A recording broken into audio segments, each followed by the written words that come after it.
merutinkan beberapa kebijakan penting. Pertama, tugas Kemenpan adalah menyusun strategi pemindahan pegawai ASN ke IKN. Nah, strateginya seperti apa? Kami sudah siapkan di slide ini. Melakukan koordinasi yang diperlukan dengan kementerian lembaga yang terkait untuk memastikan kelancaran pemindahan ASN, kemudian menyusun rekomendasi penentuan prioritas kementerian lembaga dan unit yang akan dipindahkan ke IKN. Jadi dulu ini saling dorong, udah yang pindah kementerian ini dulu, oh jangan kamu dulu, dan seterusnya. Akhirnya kita putus, kita koordinasikan, semua pindah, tinggal eselon 1-nya siapa, eselon 2-nya siapa, dan seterusnya dan seterusnya. Yang ketiga adalah menyusun rekomendasi dan koordinasi dengan OIKN dan KL terkait dengan penerapan tata kelola pemerintahan digital IKN. Jadi Kemenpan dimandati oleh Bapak Presiden untuk mengurus tata kelolanya. Karena kalau birokrasi ini tata kelolanya dari awal dirancang dengan baik, Bapak Presiden ke depan targetnya ini akan sesuai dengan harapan. Lalu bagaimana proses pemindahan IKN ke Ibu Kota Negara? Setidaknya ada beberapa prinsip. Akhirnya kita putuskan ini. Pertama, semua pegawai ASN KL pada satuan kerja pejabat akan dipindahkan ke Ibu Kota Negara. Yang pertama. Dulu kan kementerian ini dulu. Oh, ini deputi ini dulu. Sekarang udah dibagi rata, ini disepakati, dan ini rapat udah berulang-ulang dengan seluruh kementerian lembaga para sekjen. Jadi Kemenpan RB telah menggelar rapat puluhan kali dengan kementerian lembaga.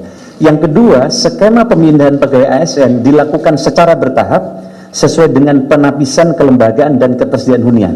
Penapisannya seperti apa nanti akan saya sampaikan detail di belakang.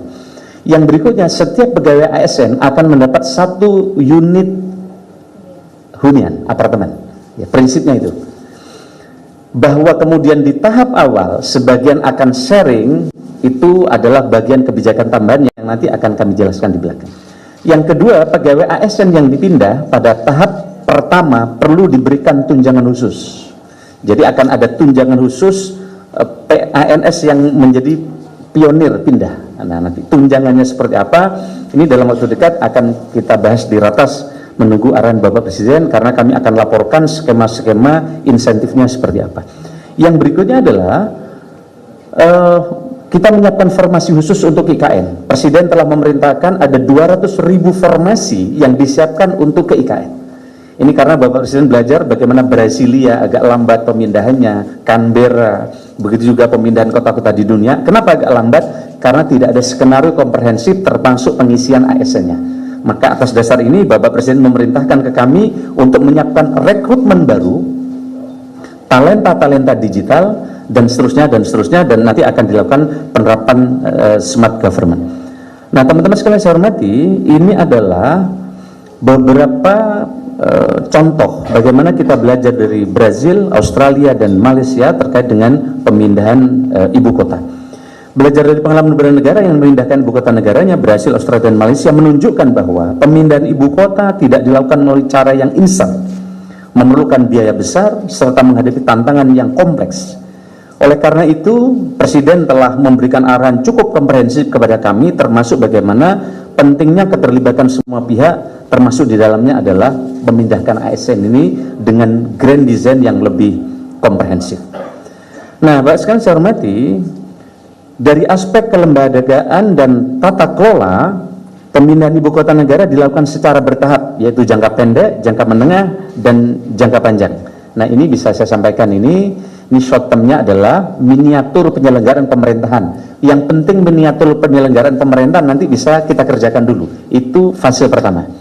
Fase kedua adalah medium term, itu terkait dengan tahap lanjutan perpindahan kelembagaan dan ASN, perwujudan smart government, dan seterusnya di tahap kedua.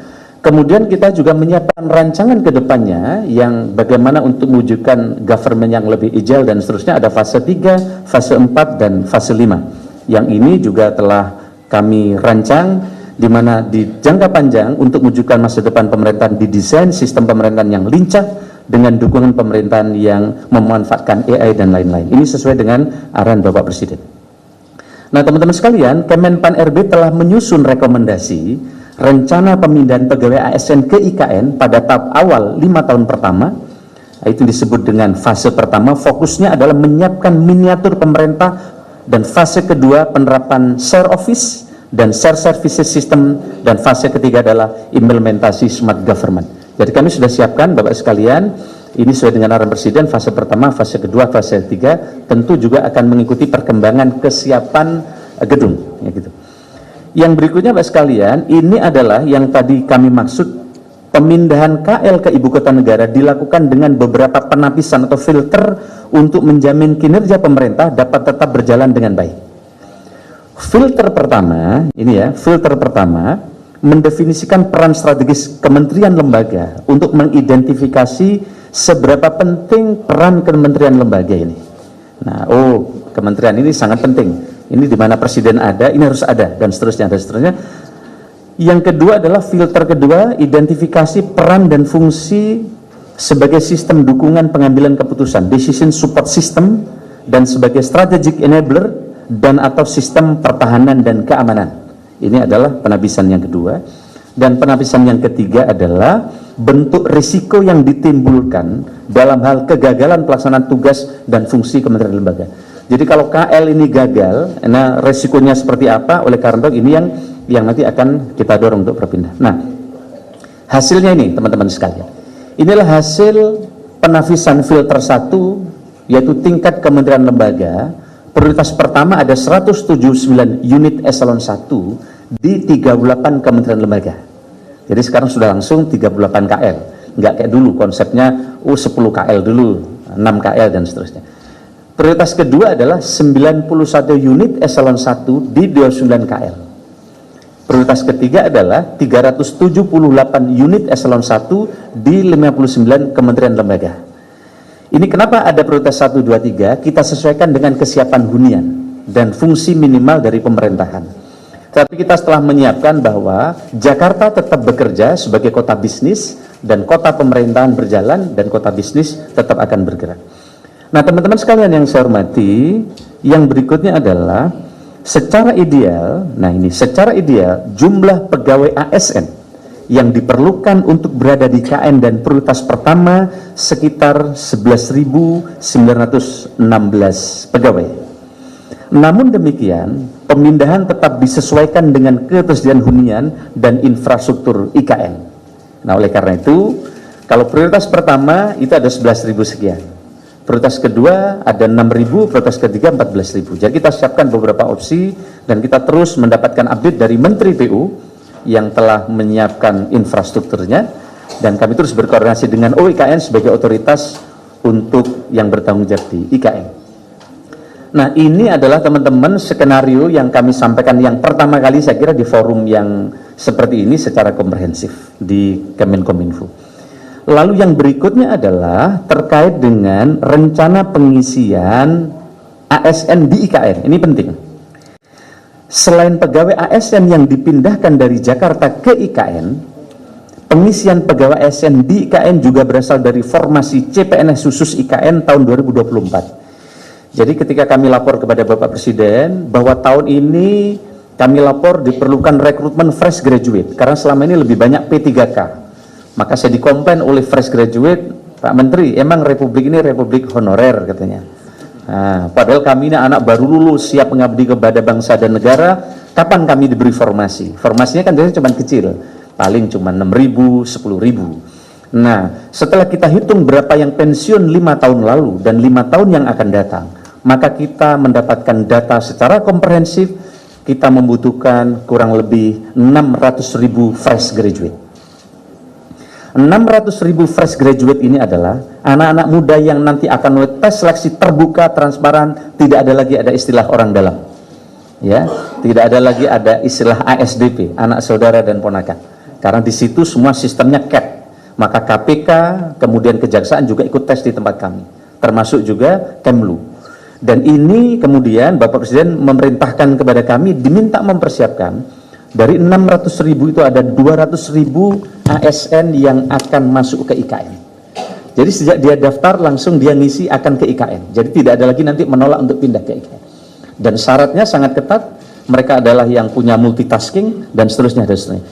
Ini adalah ASN sektor pusat, formasi khusus IKN 2024, kemudian kuota khusus putra putri terbaik. Nah, kami juga dalam waktu dekat, Presiden prinsipnya setuju, tinggal persentase akan dibawa di ratas. karena nanti persaingan sangat ketat untuk masuk ke IKN, peminatnya, trennya sangat banyak. Nah ini kan banyak yang tanya ke saya, Pak, katanya banyak yang nggak mau pindah ke IKN. Padahal justru secara informal, bahkan yang formal ke saya, banyak yang mereka tidak masuk dalam skenario pemindahan ke IKN, minta dipindah ke IKN. Ada dokter, ada profesional, latar belakangnya yang mereka kemudian di ASN, dan ini menurut saya sesuatu yang menggembirakan.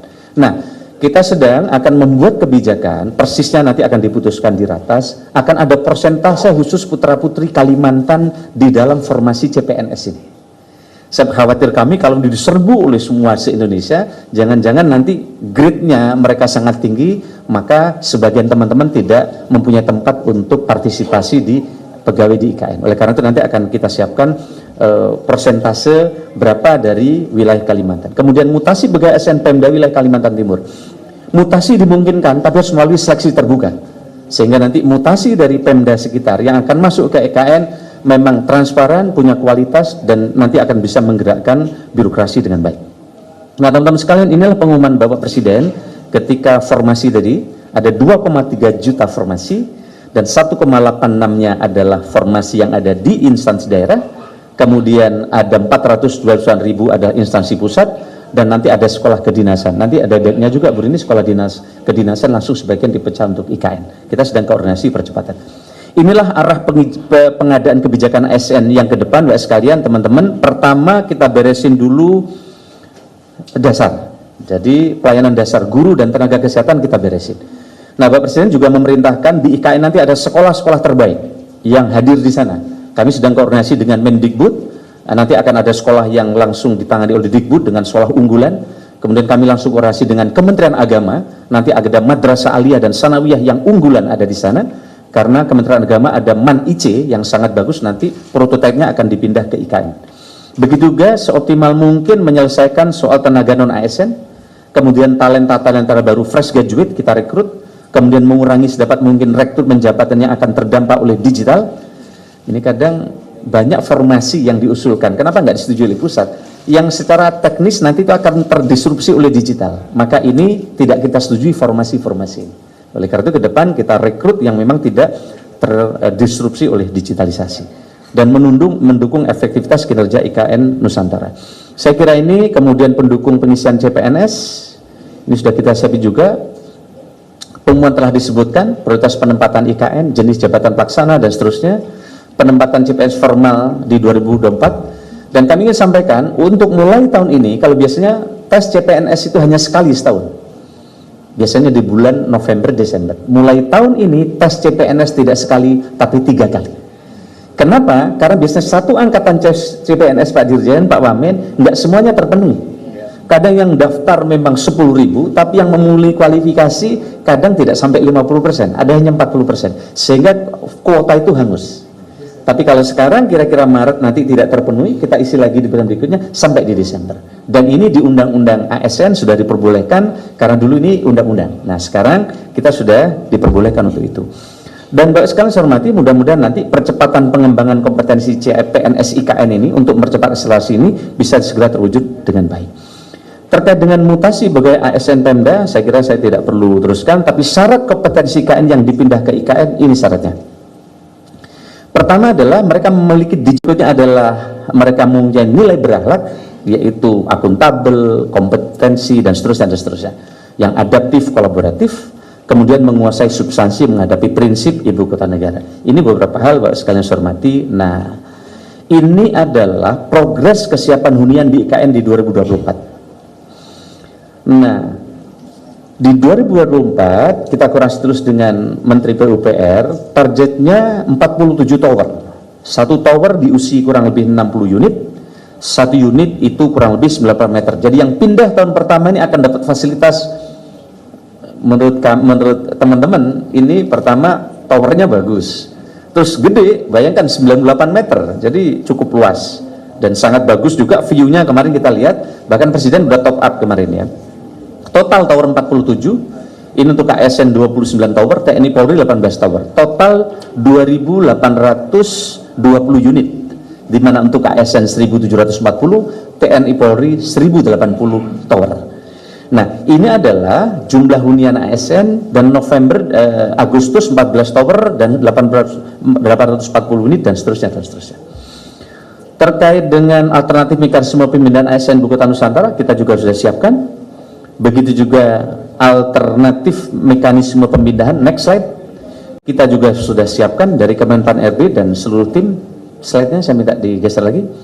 Begitu juga terkait dengan penerapan smart government di IKN juga kita telah siapkan kondisi saat ini, sistem kerjanya dan seterusnya dan seterusnya. Begitu juga penerapan set office, target penerapan set office di Ibu Kota Negara 2024 kita juga sudah siapkan, mulai ruang kantor, infrastruktur jaringan, aplikasi, ini sudah kita koordinasikan terus termasuk fasilitas pendukung, kemudian sistem kerja yang nanti ini sistem kerjanya juga nanti sedang kita putuskan dalam tidak terlalu lama. Kemudian 4 langkah percepatan transformasi digital pemerintah, ini mulai pembangunan IKN sebagai kota cerdas berkelanjutan, kemudian penguatan OIKN melalui PMU transisi perpindahan ke IKN, kemudian percepatan pembangunan smart government sebagai fokus awal perpindahan ke IKN, dan percepatan persiapan kementerian lembaga untuk perpindahan tahap awal ke IKN. Inilah peran OIKN dalam pemindahan transisi. Beliau menyampaikan bahwa saya membayangkan bahwa kalau kita bisa mengintegrasikan dan mengkoordinasikan seluruh sumber daya lintas sektor, maka lompatan itu akan terjadi dari negara yang kategorinya para kembang untuk masuk ke negara maju. Saya kira ini arahan Bapak Presiden waktu itu. Nah, sekalian saya kira ini nanti kalau ada pertanyaan-pertanyaan kami akan sampaikan kalau bisa kami jawab. Terima kasih teman-teman sekalian.